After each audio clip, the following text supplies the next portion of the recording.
Bon, me voilà dans mon blé derrière l'Antille. KWS Extase, exactement le nom. Et qui est-ce que je vois apparaître? Qui est-ce qui pointe le bout de son nez? Voilà, les épis commencent à sortir. Nous sommes aujourd'hui le 16 mai.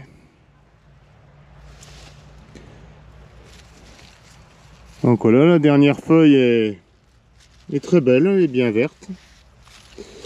Pour l'instant,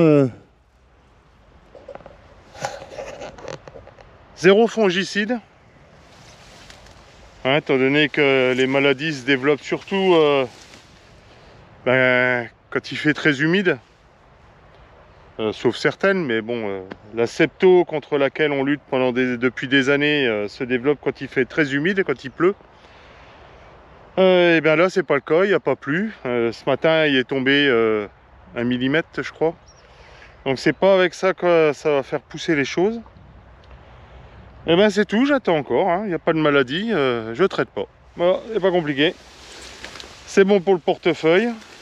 Alors certains vont dire ah mais bon, à 350 ou 400 balles la tonne de blé, pourquoi tu traites pas? Comme ça tu es sûr que ce serait protégé. Ben, parce que je change pas mon fusil d'épaule, j'ai toujours fait comme ça.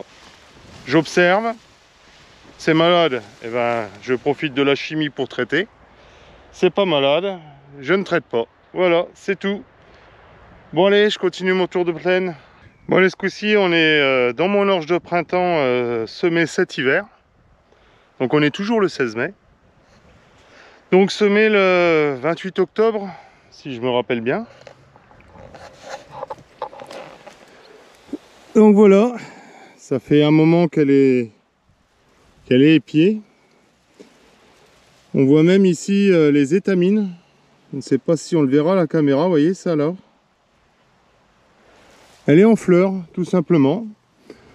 Donc c'est le moment de leur production, on va dire, pour l'orge de printemps. Où les grains vont peut-être ou pas se remplir, ou pas tous se remplir. Tout va dépendre de la fécondation. Enfin, tout dépend comment va se passer la fécondation. Puis tenez, une petite pollution de mon champ, vous voyez ça? Il n'y en a jamais eu dans cette parcelle-là, donc ça vient de mon semoir, certainement une graine qui est tombée. Hein, c'est du seigle. Bon, c'est pas une grosse pollution, hein, mais on va la retirer quand même. Donc voilà, c'est à peu près uni. Alors là-bas, on le verra peut-être pas, il aurait fallu que je m'approche. On distingue le long là-bas, le long du chemin, le creux, et puis juste ici dans le creux, les 3 petites zones qui avaient gelé, qui représentent une trentaine d'arts, peut-être un peu plus. Bon, sur 15 hectares passés, c'est pas très grave, elle est pas vilaine. Bon, par contre, je sais plus si je le disais tout à l'heure, il est tombé 1 mm, je crois, donc, et puis pas de pluie depuis très longtemps. Là, du coup, maintenant, ça va être le remplissage, une fois la fécondation faite. Alors, je ne sais pas, est-ce qu'il y a assez d'eau en dessous ou pas? Est-ce que c'est une belle opération que j'ai faite? Il n'y a que le rendement qui le dira. Ah, c'est tout, on va attendre la moisson. Voilà. Je pense même que elle n'aura même pas de fongicide en fin de compte. Pour l'instant, j'en ai pas mis. Comme vous avez pu voir, comme pour dans le blé, il faisait tellement sec que j'ai observé feuille après feuille. Vous voyez en dessous, il n'y a pas eu de rinco, il n'y a pas eu d'helminto. Pourvu que ça continue. Pourvu que ça continue, ça me fera... ça sera peut-être la première fois que je mets aucun fongicide sur une orge de printemps. Bon allez, pour ceux qui n'ont jamais vu de seigle,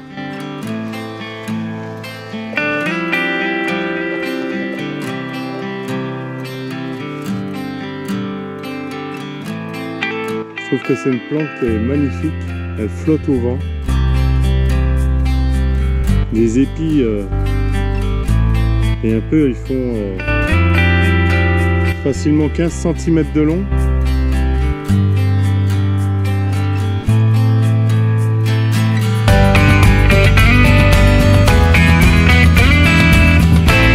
de repasser devant ce champ-là.